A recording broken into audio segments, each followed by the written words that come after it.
औटाला दूधाबा के छाली बारा मीठा हे ओसने अविनाश दुल्हा दादी के मीठा हे चौखट के बारी धैले दादी हे रे बाट हे कब है पोता मेरे पुतहू के साथ है औटल दूधाबा के छाली बड़ा मीठा है ओसने अविनाश दुल्हा अम्मा के मीठा है चौखट के बारी धैले अम्मा हे रे बाट हे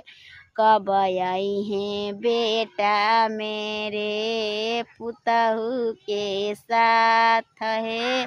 अविनाश जी, हमने आपके नाम लेकर गाना गाया है, कोई सपोर्ट करे ना करे मुझे फर्क नहीं पड़ता, लेकिन आपको फुल सपोर्ट करना पड़ेगा। बाय।